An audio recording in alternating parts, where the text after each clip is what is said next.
तो भाई फाइनली मैंने यहाँ पे आप लोगों के लिए एकदम free of the cost GST return filing का शॉर्ट कोर्स रेडी कर दिया। जी हाँ, इसके अंदर हम लोग सीखेंगे जीएसटी रिटर्न क्या होती है, जीएसटीआर 1 हो गई, 2 भी हो गई, 3 भी हो गई, कैसे फाइल की जाती है, कितने टाइप की जीएसटी रिटर्न्स होती है, उनकी ड्यू डेट्स क्या होती है, उनके बीच में लिंक कैसे होता है, step by step real data के साथ में बताऊंगा। और कोई भी अगर बिगनर लेवल के ऊपर ये कोर्स यहाँ पे देख रहा है तो यहाँ पे बहुत इजीली वो सारी की सारी फाइलिंग यहाँ पे सीख सकता है। वीडियो को शुरू करने से पहले बताना चाहूंगा, हम लोगों ने जीएसटी प्रैक्टिशनर के ऊपर भी डिटेल के अंदर बेसिक से लेकर एडवांस लेवल तक का कोर्स बना रखा है। तो अगर आपको ये वीडियो पसंद आती है, लिंक के अंदर डिस्क्रिप्शन बॉक्स, और आप 1700 से भी ज्यादा रिव्यूज के ऊपर ट्रस्ट कर सकते हो। तो चलिए सबसे पहले हम लोग बेसिक से स्टार्ट करते हैं कि जीएसटी रिटर्न आखिर होती क्या है। तो जीएसटी रिटर्न के अंदर यहाँ पे किसी भी टैक्स पेयर को सिंपली अपनी सेल्स परचेज की यहाँ पे डिटेल्स देनी पड़ती है और अपना टैक्स यहाँ पे कंप्यूट करना पड़ता है। तो ये सारी चीजें ना आपको एक स्ट्रक्चर फॉर्म के अंदर जीएसटी पोर्टल के ऊपर सबमिट करनी पड़ती है। और यहाँ पे ध्यान रखिएगा, एक बार अगर आपने जीएसटी नंबर ले लिया, फिर चाहे आपका बिजनेस हो रहा हो, चल रहा हो, नहीं चल रहा, उससे कोई फर्क नहीं पड़ता। आपको हमेशा टाइम के ऊपर रिटर्न फाइल करनी पड़ेगी, वरना आपको पेनल्टी भरनी पड़ेगी। अब जीएसटी रिटर्न होती कितने टाइप की है, तो स्क्रीन के सामने आप देख सकते हो काफी टाइप्स की होती है। इसमें मेजर मैं आपको जीएसटी रिटर्न्स बताऊंगा। जीएसटीआर 1 जो है, जिसके अंदर आपकी सेल की डिटेल्स जाती है, यानी आपने उस मंथ के अंदर, उस क्वार्टर के अंदर कितनी सेल यहाँ पे जनरेट की है, कितना माल आपने बेचा है। जीएसटीआर 2B के अंदर आप जो भी परचेज करेंगे उसके अगेंस्ट में एक आपको इनपुट टैक्स क्रेडिट पास होता है, जिसकी डिटेल्स होती है और ये ऑटो जनरेटेड होती है। इसके अलावा जीएसटीआर 3B होती है। तो जीएसटीआर 1 के अंदर आपने जो डेटा भरा है उसी के अल्टीमेटली एक समरी होती है, जिसमें सेल्स और परचेज की डिटेल्स होती है और आपको टैक्स का पेमेंट भी करना पड़ता है। जीएसटीआर 4 जो लोग कंपोजिशन स्कीम के अंदर है, जिनके पास में रेगुलर जीएसटी नंबर नहीं है। जीएसटीआर 9 आपको साल में एक बार भरनी पड़ती है, लेकिन ये बड़े टैक्स पेयर के लिए जिनका टर्नओवर काफी ज्यादा है। 9C भी जो है एक ऑडिट रिकंसाइल स्टेटमेंट होता है। 7 जो है टीडीएस डायरेक्टर के लिए होती है और 8 जो है वो ई कॉम ऑपरेटर्स के लिए होती है। अब इसमें आपको जो यहाँ पे सीखनी रहती है, जो ऑलमोस्ट 90% बिजनेस के ऊपर एप्लीकेबल होती है, वो होती है जीएसटीआर 1, जीएसटीआर 2B और जीएसटीआर 3B। अब जीएसटीआर 1 के अंदर क्या क्या डिटेल्स यहाँ पे फिलअप होती है, तो एक बार मैं आपको थ्योरेटिकली यहाँ पे समराइज कर देता हूँ, फिर मैं आपको लाइव भी यहाँ पे दिखाऊंगा। तो जीएसटीआर 1 के अंदर सारी आपकी जितनी भी B2B की सेल होती है, यानी आपके पास में भी जीएसटी नंबर है और सामने वाली पार्टी जिसको आप माल बेच रहे हो उसके पास में भी जीएसटी नंबर है, तो ये कहलाती है आपकी B2B सेल। और ये सारी डिटेल्स जो है जीएसटीआर 1 में जाती है और 1 बाय 1 आपको इनवॉइस डालना पड़ता है। सेकेंड होती है B2C सेल, यानी जो एंड कस्टमर है उसके पास कोई जीएसटी नंबर नहीं है, उसको अगर आप माल बेच रहे हो तो वो B2C की कैटेगरी में आता है। इसके अलावा अगर आप इंडिया के बाहर बिजनेस करते हैं, एक्सपोर्ट के इनवॉइसेस है।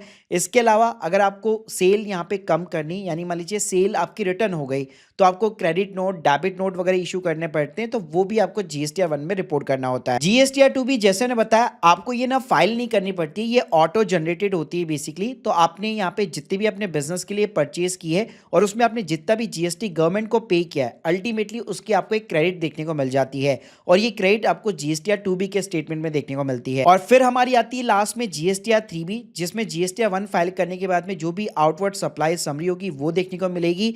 इसके अलावा इसमें आईटीसी मिलेगा जो जीएसटीआर 2B से आएगा, इसमें रिवर्स चार्ज भी देखने को मिलेगा और फाइनली आपको टैक्स का पेमेंट देखने को मिलेगा। अब एक बार ना तीनों का आपस में लिंकेज समझ लो। आपकी जो भी सेल होगी वो आप जीएसटीआर 1 के अंदर फाइल करोगे, उसके बाद में आपकी जितनी भी बाइंग होगी वो अपने आप ही जीएसटीआर 2B के अंदर यहाँ पे रिफ्लेक्ट होगी और अल्टीमेटली आपको लास्ट में 3B यहाँ पे फाइल करनी है। तो आपको हमेशा सीक्वेंस में चलना होगा, पहले जीएसटीआर 1 फाइल करनी पड़ेगी। ऐसा नहीं होगा कि पहले आप 3B फाइल कर दो, तो पहले आपको 1 फाइल करनी है, फिर 2B यहाँ पे जनरेट होगी, उसके बाद में आपको 3B फाइल करनी है। अब देखो, आपको ड्यू डेट ध्यान रखना जरूरी है, क्योंकि इसको अगर आप मिस कर दोगे तो पेनल्टी भरनी पड़ेगी।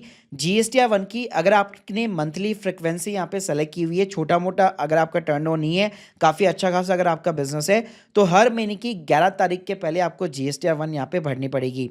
वहीं पे अगर आपका क्वार्टरली बेसिस पे अगर आपने सेलेक्ट किया हुआ है, तो हर महीने की 13 तारीख को आपको यहाँ पे जीएसटीआर 1 भरनी पड़ेगी। इसके लिए जीएसटीआर 2B जो है वो 14 तारीख को, हर मंथ की जो है 14 तारीख को अपने आप ही जनरेट होती है और क्वार्टर में भी सेम होता है। वहीं पे अगर मैं जीएसटीआर 3B की बात करूं क्वार्टरली बेसिस पे, तो नॉर्मली यहाँ पे 22 और 24 तारीख रहती है, स्टेट अकॉर्डिंग चलता है। और मंथली बात करूं तो 20 तारीख यहाँ पे नॉर्मली रहती है। और देखो, अगर आपने टाइम के ऊपर फाइल नहीं की यानी ड्यू डेट के बाद में आप फाइल करते हो तो यहाँ पे अगर आपका बिजनेस भी नहीं है, नील की रिटर्न भी फाइल कर रहे हो तो ध्यान रखिएगा ऑलमोस्ट 20 रुपीज़ पर डे की आपको पेनल्टी भरनी पड़ सकती है। और वही चीज़ टैक्सेबल जो रिटर्न होगी उसमें आपकी ज़्यादा पेनल्टी रहेगी। तो चलिए अब मैं आपको सीधा लाइव प्रैक्टिकल दिखाऊंगा कि आपकी जीएसटीआर 1 की फाइलिंग जो है वो कैसे होगी। तो सबसे पहले मैं आ चुका हूँ सीधा ही जीएसटी के डैशबोर्ड के ऊपर। रिटर्न सेक्शन में रिटर्न डैशबोर्ड के अंदर चलते हैं। तो सिंपली यहाँ पे आपको अपना पीरियड सेलेक्ट कर लेना है। आप मंथली फाइलिंग कर रहे हो या फिर क्वार्टरली फाइल कर रहे हो और जीएसटीआर 1 के आगे ड्यू डेट आपकी सिंपली लिखी होगी। अब इसके दो तरीके, ऑनलाइन भी है ऑफलाइन भी है। अगर आपके पास में बिल्कुल कम इन्वॉइसेस है, 5-10 इन्वॉइस है, तो आप हमेशा ऑनलाइन मेथड को ही प्रेफर करिएगा। लेकिन मान लीजिए 50-100 इन्वॉइस है स्पेशली B2B के, तो उस केस में आप ऑफलाइन मेथड को प्रेफर कर सकते हो। तो चलो पहले मैं आपको ऑनलाइन मेथड सिखाना चाहूंगा। अब ऑनलाइन मेथड के अंदर बड़ा ही सिंपल है। अगर कोई भी आपका बिजनेस नहीं हुआ है उस मंथ के अंदर या उस क्वार्टर के अंदर और नील की जीएसटीआर 1 फाइल करनी है तो ऊपर ही ऊपर फाइल नील जीएसटीआर 1 लिखा हुआ है, इसके ऊपर अगर आप टिक बॉक्स करके प्रोसीड कर दोगे तो सिंपली आपकी नील की जीएसटीआर 1 फाइल हो जाएगी। लेकिन अगर आपकी टैक्सेबल बेसिकली जीएसटीआर रिटर्न है उस मंथ की, इस क्वार्टर की, तो आपके लिए यहाँ पे 3 से 4 जो टेबल्स है, ये बहुत सारी जो टेबल्स है उसके अंदर इंपॉर्टेंट है। तो आपको जो है B2B का सीखना होगा, B2C का ये वाला सेगमेंट सीखना होगा। इसके अलावा HSN वाइज समरीज होगी और डॉक्यूमेंट इशूड, इन चारों को अगर आपने समझ लिया तो जीएसटीआर 1 आसानी से फाइल कर सकते हो। बाकी जितने भी सेक्शंस हैं वो स्पेशल केसेस के ऊपर एप्लीकेबल होते हैं, जैसे किसी का एक्सपोर्ट वगैरह का बिजनेस है। तो बाकी जो नॉर्मल रिटेल है या फिर लेट्स से वो कोई मैन्युफैक्चरिंग है या होलसेलर का बिजनेस कर रहा है, तो 80 to 90% जो बिजनेस पर्सन है अगर वो खुद ही यहाँ पे फाइल करना चाहते हैं तो इन चारों, अगर उन्होंने इन टेबल को समझ लिया तो वो आसानी से फाइल कर सकते हैं। तो चलो पहले बात करते हैं B2B इनवॉइसेस की। B2B का मतलब है कि सामने वाला पर्सन भी जिसको आपने इनवॉइस दिया उसके पास में भी जीएसटी नंबर है। अब यहाँ पे देखिए हम लोग जो है 1 by 1 करके रिकॉर्ड्स को यहाँ पे ऐड कराने वाले हैं। तो यहाँ पे सबसे पहले जो है रेसिपिएंट का जीएसटी नंबर डालना है, या फिर आप क्या कर सकते हैं इस टाइप की एक एक्सेल शीट भी अपने आप मेंटेन कर सकते हैं जिसमें सारी पार्टीज का जो भी आपने इनवॉइस इशू किया उन सभी का जीएसटी नंबर हो गया, पार्टी का नाम हो गया, इनवॉइस का नंबर, इनवॉइस की डेट हो गई, उसकी वैल्यू कितनी है, टोटल इनवॉइस वैल्यू कितनी है, प्लेस और सप्लाई वगैरह हो गया, रेगुलर B2B इनवॉइसेस है। क्योंकि इसी टेबल के थ्रू, इसी एक्सेल के थ्रू जो है एक साथ भी आप इनवॉइस चढ़ा सकते हो ऑफलाइन मेथड के अंदर। लेकिन लेट सपोज आपके पास में 50-100 इनवॉइसेस नहीं है तो 1 by 1 करके भी यहाँ पे आप डाल सकते हो। जैसे आपने यहाँ पे जीएसटी का नंबर डाल दिया, उसके बाद में सिंपली यहाँ पे आपको इनवॉइस नंबर डालना है। उसके बाद में इनवॉइस की डेट हो गई, टोटल इनवॉइस की वैल्यू वगैरह हो गई। और नीचे की साइड में अगर आप देखेंगे यहाँ पे तो एक चीज ध्यान रखिएगा, टोटल इनवॉइस वैल्यू के अंदर कई लोग ग्रॉस वैल्यू डाल देते हैं, इसके अंदर आपका जीएसटी का अमाउंट इंक्लूड होना चाहिए। और ये जो टैक्सेबल वैल्यूज होती है ये होती है आपकी ग्रॉस वैल्यू।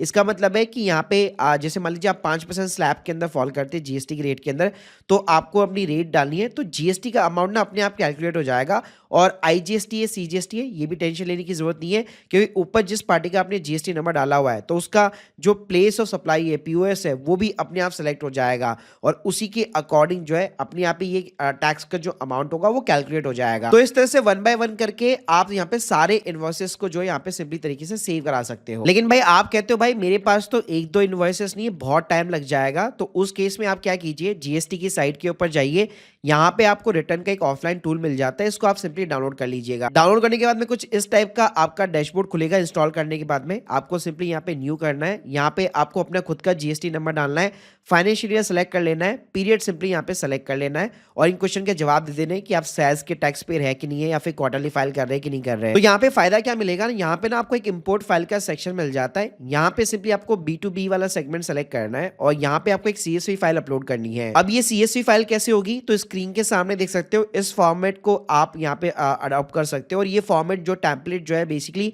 आप जब सॉफ्टवेयर को डाउनलोड करते हो वहां पे भी देखने को आपको मिल जाता है। तो मैंने बताया जैसे फर्स्ट कॉलम में आप सारे पार्टी के जीएसटी नंबर डाल दो, फिर पार्टी का नाम हो गया, इनवॉइस नंबर, उसकी डेट हो गई, इनवॉइस की वैल्यू हो गई, प्लेस ऑफ सप्लाई कौन सा आपका स्टेट है, तो यहाँ पे कोडिंग्स होती है 08 जैसे राजस्थान हो गया, रिवर्स चार्ज है कि नहीं है, फिर रेगुलर B2B इनवॉइस है, रिवर्स चार्ज का इनवॉइस है, एक्सपोर्ट का है, फिर उसके बाद में रेट्स वगैरह हो गई, उसकी टैक्सेबल वैल्यू वगैरह हो गई। इससे फायदा क्या मिलेगा, इस CSV फाइल को आप अपलोड कर सकते हो। और अपलोड कराते ही यहाँ पे आप देख सकते हो सारे इनवॉइसेस आपके इस ऑफलाइन सॉफ्टवेयर के अंदर यहाँ पे अपलोड हो जाएंगे, 13 के 13 इनवॉइसेस। तो आपको एक एक डालने की जरूरत नहीं है और यहाँ पे सिंपली आप JSON फाइल को जनरेट कर सकते हो। अब जैसे आपकी JSON फाइल जनरेट हो जाती है तो पहले हम लोगों ने ऑनलाइन मोड के अंदर जाकर एक एक इनवॉइसेस डाले थे, अब ऐसे करने की जरूरत नहीं है। आप प्रिपेयर ऑफलाइन के अंदर जाओ और यहीं पे उस JSON फाइल को आप अपलोड करा दीजिए। तो आप देख सकते हो जैसे मैंने यहाँ पे इस फाइल को अपलोड कराया तो ये जितने भी इनवॉइस है 50-100 जितने भी है वो सारे प्रोसेस हो जाएंगे। और जब वापस आप अपना GSTR1 वापस ऑनलाइन वाला मोड ओपन करोगे तो आप देख सकते हो पहले हम लोगों ने एक एक इनवॉइस जैसे सेव करा रहे थे वो करने की जरूरत नहीं है, 13 के 13 इनवॉइस एक साथ अपलोड हो गए। तो ये एक शॉर्टकट तरीका है अगर B2B के अंदर बहुत सारे इनवॉइसेस है, बाकी आप 1 बाय 1 भी चढ़ा सकते हो। अब दूसरा हमारा जो कॉलम होता है वो B2C वाला कॉलम होता है, जहां पे बेसिकली सामने वाली पार्टी के पास GST नंबर नहीं है, वो अल्टीमेटली एंड कस्टमर है। तो यहाँ पे तो बड़ा ही सिंपल है, कोई सॉफ्टवेयर वगैरह कुछ यूज लेने की जरूरत नहीं है, क्योंकि यहाँ पे ना आपको स्टेट वाइज डेटा चढ़ाना है। इसलिए सपोज अगर आप बिहार के अंदर सप्लाई करते हैं, मान लीजिए आपका राजस्थान के अंदर बिजनेस है, अगर आप बिहार के अंदर सप्लाई करते हैं तो आपको स्टेट वाइज जो है अपने कस्टमर का आपके पास में डेटा होना चाहिए कि उसकी टोटल टैक्सेबल वैल्यू यहाँ पे कितनी है और उसका GST का अमाउंट कितना है। लेट्स से आपने 5 लाख रुपए की सेल मान लीजिए आपने बिहार के अंदर यहाँ पे की है बेसिकली, तो उसके अकॉर्डिंग यहाँ पे आप अपना टैक्स रेट बेसिकली सेलेक्ट कीजिए और जितना भी आपका IGST बन रहा होगा तो यहाँ पे आप देख सकते हैं आपका IGST का अमाउंट कैलकुलेट करके आ चुका है। तो ऐसे 1 बाय 1 करके पहले हम लोग कस्टमर की डिटेल्स डाल रहे थे क्योंकि B2B का सेक्शन था वो, लेकिन यहाँ पे ऐसा करने की जरूरत नहीं है। आप स्टेट वाइज जो भी आपके B2C वाले कस्टमर है उन सभी का केवल स्टेट सेलेक्ट कीजिए, टोटल टैक्सेबल वैल्यू सेलेक्ट कीजिएगा और यहाँ पे अपने आप टैक्स जो है आपका जो भी परसेंटेज होगा वो कैलकुलेट होकर आ जाएगा। प्लस एक चीज का ध्यान रखिएगा, GSTR1 के अंदर डेटा आपको ढंग से डालना है, क्योंकि यहाँ पे जो आप डेटा डाल रहे हैं वो GSTR3B के अंदर जाके लॉक हो जाएगा, उसको फिर आप चेंज वगैरह नहीं कर पाओगे। और इसके अलावा अब अच्छी बात ये भी है कि यहाँ पे चेंज ये भी आया है कि बेसिकली मान लीजिए लास्ट मंथ के अंदर अगर आपका सेल्स का रिटर्न हुआ है तो पहले ये माइनस की इन वैल्यू को ना एक्सेप्ट नहीं करता था, लेकिन अब आप देख सकते हो यहाँ पे बकायदा जो है अगर सेल्स रिटर्न वगैरह के केसेस है तो यहाँ पे माइनस की वैल्यू को ये एक्सेप्ट भी करता है। उसके बाद में भाई आपको जाना है 12th नंबर के कॉलम के अंदर, तो यहाँ पे क्या है आपका जो B2B है B2C है दोनों को मिला करके आपको HSN वाइज जो है समरी डालनी है। तो यहाँ पे सिंपली आप गूगल कर लीजिए, आपका जो भी प्रोडक्ट है उसका HSN कोड डालिए, तो वहां पे जो भी आपने B2B डाला है, मान लीजिए अगर आप एक ही प्रोडक्ट के अंदर डील करते हो तो बहुत ही बढ़िया बात है, सिंपली एक ही HSN कोड डालिए, उसका डिस्क्रिप्शन या जो भी मतलब उसके अकॉर्डिंग आ जाएगा। फिर यहाँ पे आपको टोटल टैक्सेबल वैल्यू डालनी है। तो फॉर एन एग्जाम्पल मेरे केस में मान लीजिए मैंने 13 इनवॉइसेस चढ़ाए तो उसकी जो भी टोटल टैक्सेबल वैल्यू है और उसके अकॉर्डिंग जो भी टैक्स का बेसिकली अमाउंट आ रहा है बेसिकली, तो वो मैंने यहाँ पे पुट कर दिया। ऐसे B2B के अलावा अगर B2C के अंदर आपका मान लीजिए जो भी आप डिफरेंट प्रोडक्ट्स के अंदर डील करते हैं तो सेम सारे प्रोडक्ट का प्रोडक्ट वाइज मतलब HSN आपको समरी यहाँ पे जो है इंसर्ट करनी है कि उसका HSN कोड कितना है, टोटल टैक्सेबल वैल्यू कितनी है और उसके अंदर टैक्स का अमाउंट कितना है। फिर उसके बाद में आता है डॉक्यूमेंट इशूड। तो इसके अंदर बेसिकली क्या होता है आपके जो भी इनवॉइस की सीरीज है, जैसे मान लीजिए मेरे पास में टोटल 13 इनवॉइसेस है, तो कौन सी सीरीज से लेकर कौन सी सीरीज तक के मेरे पास में इनवॉइसेस है, अगर उसके अंदर कोई मिसिंग है या लेट्स सपोज कैंसिल मैंने किया है तो उसकी डिटेल्स मेरे को डालनी है। जैसे यहाँ पे आप देख सकते हो invoice for the outward supplied, add document के ऊपर क्लिक करूंगा, मेरे को यहाँ पे सीरीज डालनी है। तो मेरी टोटल ना 112 से लेकर 124 तक के इनवॉइसेस मैंने इसके अंदर पुट किए हैं और ये मैंने बेसिकली 13 नंबर यानी टोटल 13 इनवॉइस मैंने डाल दिए। कोई भी कैंसिल नहीं है अपना इनवॉइस, तो ये टोटल नेट इशूड 13 हो गए। तो कोई कैंसिल होता, सीरीज यहाँ पे मिसिंग होती है तो उस अकॉर्डिंग आप डाल सकते हो। तो इसके अंदर आप अपने B2B और B2C दोनों के इनवॉइसेस चढ़ा सकते हो। बस ये सारी चीजें हो जाने के बाद में सिंपली नीचे ना आपको जनरेट समरी कर देना है। यहाँ पे आप सिंपली रिफ्रेश करेंगे, उसके बाद में आपको proceed to file summary button पे क्लिक करना है। अब आप देखेंगे जो भी आपने डेटा चढ़ाया होगा उसकी आपको एक बार समरी जो है रिव्यू कर लेनी है। जैसे मेरे ये टोटल 13 इनवॉइसेस थे, उसका टोटल वैल्यू कितना है, उसका टैक्स का अमाउंट कितना है और नीचे की साइड में आपको HSN वाइज समरीज भी मिल जाएगी। तो यहाँ पे जो भी आपको ऊपर B2B B2C है उसका टोटल इसका टोटल ऑब्वियसली बात है मैच होगा। तो यहाँ पे भी आपका वही चीज यहाँ पे सेम आना चाहिए कि आपने HSN वाइज यहाँ पे समरी डाल रखी है B2B की और B2C की। फिर नीचे आपका डॉक्यूमेंट इश्यू आ जाएगा कि कितने आपने इनवॉइस वगैरह इशू कर रखे हैं। बस सारी चीजें अगर करेक्ट है तो सिंपली आप फाइल स्टेटमेंट बटन के ऊपर क्लिक कीजिए और यहाँ पे सिंपली आप कंफर्म कर सकते हैं और एक OTP डालकर आप अपनी GSTR1 को सबमिट कर सकते हैं। अब एक बार आपकी जैसे यहाँ पे GSTR1 बेसिकली फाइल हो जाती है, उसके बाद में आपको 14 तारीख तक यहाँ पे वेट करना है। फिर जैसे हम लोग यहाँ पे वापस जो है अपना यहाँ पे जो टैक्स पीरियड है वो यहाँ पे सेलेक्ट कर लेते हैं। तो यहाँ पे अगर आप देखेंगे तो आपकी GSTR2B जो है ऑटो ड्राफ्ट हो जाती है। GSTR2B के अंदर बेसिकली क्या होता है आपकी जितनी भी परचेसिंग है उन सभी की डिटेल्स आती है। तो GSTR2B को ओपन करने के बाद में जब आप यहाँ पे ऑल ऑल टेबल्स के ऊपर क्लिक करेंगे तो आपके जितने भी B2B सप्लायर होंगे जिन्होंने अपनी GSTR 1 सबमिट कर दी होगी वो सारी यहाँ पे बेसिकली आपको रिफ्लेक्ट होनी स्टार्ट हो जाएगी। तो यहाँ पे आप सिंपली एक्सेल फाइल डाउनलोड कर लीजिए और इसमें आप बकायदा चेक कर सकते हैं मैंने जिस से भी यहाँ पे माल जो है परचेज किया है, अगर उसने अपनी GSTR 1 टाइम के ऊपर फाइल कर दी है तो उसका यहाँ पे जो टैक्स क्रेडिट है बेसिकली ITC जो क्रेडिट है वो डेफिनेटली यहाँ पे रिफ्लेक्ट हो रहा होगा। तो यहाँ पे आप देख सकते हैं इनवॉइस की टोटल टैक्सेबल वैल्यू और उसके अगेंस्ट में कितना ITC क्रेडिट मुझे यहाँ पे पास हुआ है बकायदा यहाँ पे आपको देखने को मिल जाता है। इससे आप यहाँ पे ये भी वेरीफाई कर सकते हैं, अपने बुक्स अकाउंट से आप वेरीफाई कर सकते हैं कि मेरी टोटल यहाँ पे मान लीजिए 17 या 20 सप्लायर से मेरी परचेज है, तो उनमें से कौन कौन से B2B है वो आपको आइडेंटिफाई करने हैं और फिर इस शीट के साथ में आपको क्रॉस मैच करने हैं। तो इस तरह से आप रिकंसाइल भी यहाँ पे कर सकते हो कि मान लीजिए अगर किसी सप्लायर से आपने माल खरीदा है, उसने प्रॉपर GST भी चार्ज किया है, आपको GST वाला बिल भी यहाँ पे बकायदा दिया है, लेकिन अगर उसने अपनी टाइम पे GSTR 1 फाइल नहीं की तो ये क्रेडिट आपको देखने को नहीं मिलेगा। तो उसको आप यहाँ पे कांटेक्ट कर सकते हैं और उसके बारे में पूछ सकते हैं कि अभी तक मेरे को क्रेडिट यहाँ पे क्यों पास नहीं हुआ। तो इस तरह से आपके जितने भी सप्लायर्स है उन सभी की डिटेल्स यहाँ पे आपको देखने को मिल जाती है।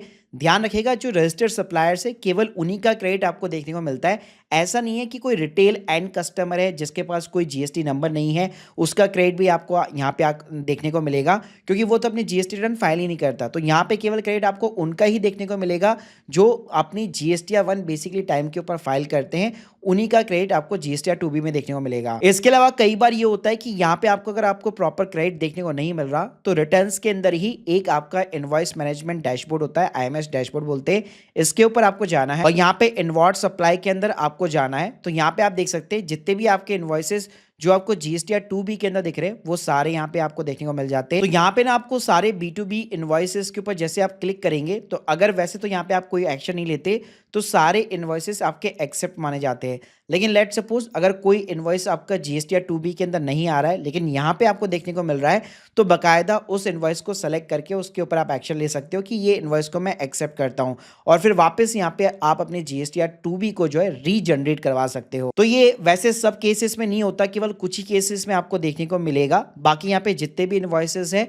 उसके थ्रू ऑटोमेटिकली आपकी GSTR 2B जनरेट हो जाती है, तो आपको अपनी तरफ से कोई भी एक्शन लेने की जरूरत नहीं पड़ती है। इसके अलावा अगर आप रिटर्न के अंदर जाएंगे तो यहाँ पे आपको टैक्स लायबिलिटी और ITC कंपैरिजन भी दिखेगा। यहाँ पे भी जो है आप अपने हर साल का चेक कर सकते हो। जैसे फाइनेंशियल ईयर अगर मैं 26-27 सेलेक्ट कर लेता हूँ और सर्च करता हूँ, फिर नीचे की साइड में अगर आप जाएंगे तो यहाँ पे आप देख सकते हो as per the GSTR 2B जितना भी क्रेडिट आपको पास किया जा रहा है वो प्रॉपर आपको यहाँ पे देखने को मिल जाता है। तो गाइस अब आप लोग को समझ में आ गया होगा कि GSTR 2B हमें कुछ भी नहीं करना, ये सारा डेटा जो है अपने आप ही ऑटो ड्राफ्ट होता है, हमें सिंपली केवल यहाँ पे रिव्यू करना होता है और अपना GSTR 2B जो है वो रिकंसाइल करना होता है। तो चलिए अब हम लोग सीखते हैं कि GSTR 3B यहाँ पे कैसे फाइल की जाती है। भाई सबसे पहले बात कर लेते हैं यहाँ पे, सबसे पहले जब GSTR 3B आप फाइल कर रहे हो तो उसके पहले आपको क्या प्रिकॉशंस लेने हैं। तो गाइस सबसे पहले ना आपको चेक करना है कि आपने जो GSTR 1 यहाँ पे ऑलरेडी फाइल कर रखी है वो करेक्ट है कि नहीं। वैसे इसके ऊपर मैं सेपरेट वीडियो बना चुका हूं। देखो इसके अंदर अगर कोई भी मिस्टेक है तो आप स्टिल आपके पास में ये टाइम रहेगा कि आप यहाँ पे GSTR 1A फाइल करके उसको करेक्ट करवा सकते हो, कोई दिक्कत नहीं है अगर GSTR 1 में कोई मिस्टेक कर दी तो सबसे पहले क्या क्या करना है कि 3B को फाइल करने से पहले हमेशा GSTR 1 को आप डाउनलोड कर लीजिए। तो डाउनलोड करने का बड़ा ही सिंपल तरीका है, व्यू बटन पे क्लिक करेंगे, नीचे की साइड में अगर आप व्यू समरी बटन के ऊपर क्लिक करेंगे तो यहाँ पे ना आपकी एक GSTR 1 जो है सिंपली तरीके से डाउनलोड हो जाती है, क्योंकि इसमें जो आपने यहाँ पे डेटा वगैरह फिलअप किया है ना वही डेटा जो है आपके GSTR 3B के अंदर रिफ्लेक्ट होता है। क्योंकि 3B में हमारा काम सिंपली इतना होता है कि हमें रिव्यू करना होता है और GSTR 3B को सबमिट करना होता है। अब 1 को डाउनलोड करने के बाद में दूसरा काम आपको ये करना है कि आपको अपनी जो GSTR 2B है वो आपको यहाँ पे डाउनलोड कर लेनी है। तो इसके लिए सिंपली आप ऑल टेबल्स के ऊपर क्लिक कीजिए, यहाँ पे आप एक्सेल फाइल जो है डाउनलोड कर सकते हो। सो ना इसका आपको एडवांटेज ये मिलेगा कि आपने अपने बिजनेस रिलेटेड जितनी भी परचेज की है उस क्वार्टर के अंदर, उस मंथ के अंदर, तो जो भी आपको इनपुट टैक्स क्रेडिट यहाँ पे पास हुआ है बकायदा आप यहाँ पे रिकंसाइल कर सकते हो यहाँ पे। प्लस यही इनपुट टैक्स क्रेडिट जो ITC क्रेडिट है वो आपके GSTR 3B के अंदर भी रिफ्लेक्ट होगा। तो हमेशा बस एक चीज मेक श्योर करो कि आप GSTR 3B जो है हमेशा 14 तारीख के बाद में ही मतलब फाइल करना, क्योंकि GSTR 2B तभी जाके ऑटो जनरेट होती है।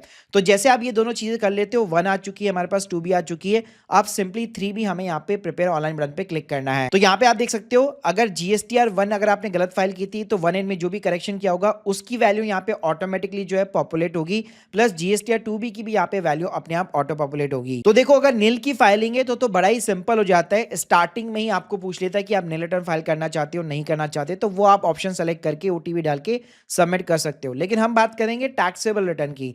तो टैक्सेबल में क्या होगा, जो जीएसटीआर 1 के अंदर आपने डेटा डाला हुआ है वही डेटा यहाँ पे आपको रिफ्लेक्ट होता हुआ नजर आएगा। तो पहले बात करते हैं यहाँ पे टेबल नंबर 3.1 की। तो यहाँ पे जो टेबल नंबर 3.1 है इसके अंदर आपने जीएसटीआर 1 के अंदर एज ए B2B जो भी आपने पूरी सेल दिखा रखी है, B2C की जो भी सेल दिखा रखी है, उन सभी की यहाँ पे आपको समरी देखने को मिल जाएगी। तो स्क्रीन के सामने देख सकते हैं एज ए एग्जांपल हम लोगों ने यहाँ पे 8,17,300 रुपए की सेल दिखाई थी और इतना हमने CGST SGST का टैक्स का अमाउंट दिखाया था।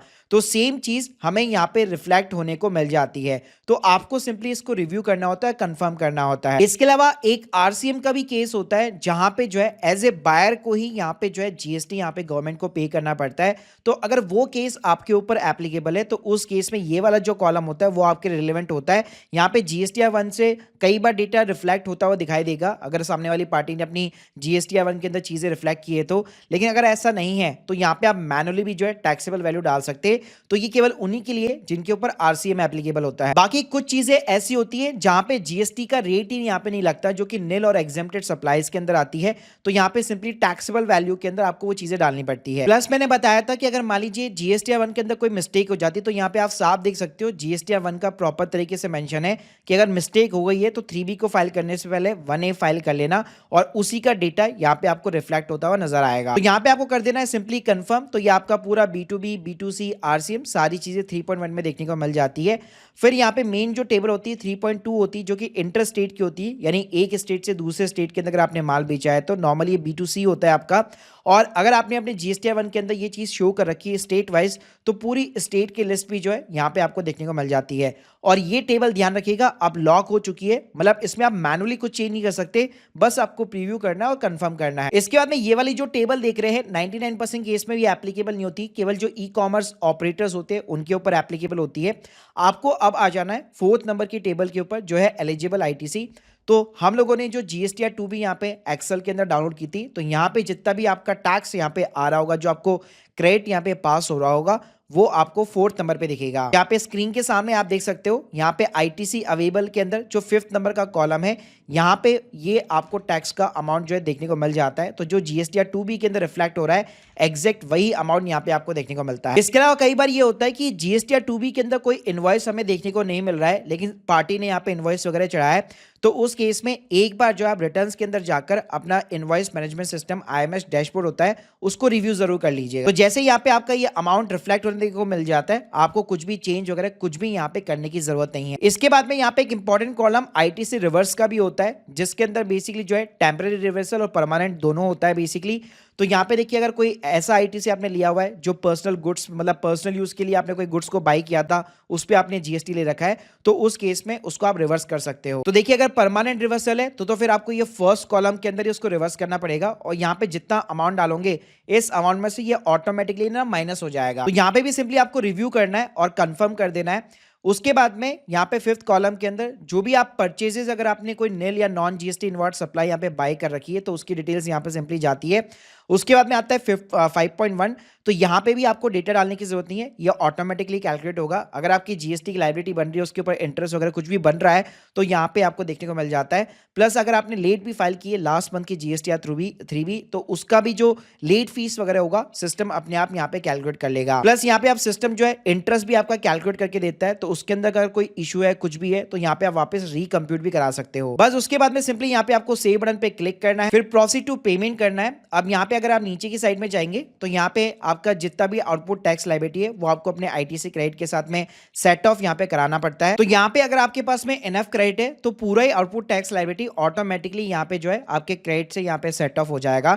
लेकिन अगर आपके पास में इनफ क्रेडिट नहीं है तो अगर आप थोड़ा सा आगे जाएंगे तो एडिशनल कैश रिक्वायर्ड के अंदर आपको वो अमाउंट देखने को मिल जाता है। तो यहाँ पे सिंपली आपको सबसे पहले पेमेंट करना पड़ेगा टैक्स का, तो उसके लिए आपको क्रिएट चालान बटन पे क्लिक करना है। तो यहाँ पे आप देख सकते हो अपने आप ही ये टैक्स यहाँ पे आ चुका है। तो यहाँ पे अब आप जो है UPI, credit card, debit card या नेट बैंकिंग के थ्रू सिंपली यहाँ पे आप पेमेंट करवा सकते हो, जो भी आपका प्रेफर्ड मेथड है। तो जैसे आपका पेमेंट हो जाता है, यहाँ पे आप देख सकते हो सक्सेसफुली आपका पेमेंट कंप्लीट हो चुका है। अब जैसे आप कंटिन्यू बटन पे क्लिक करोगे, वापस उसी टैब पे चले जाओगे, तो यहाँ पे आप देख सकते हो आप आपका जो भी यहाँ पे आईटीसी की थ्रू जो क्रेडिट यहाँ पे मतलब पे हुआ है, जो सेट ऑफ हुआ है, वो देखने को मिल जाता है।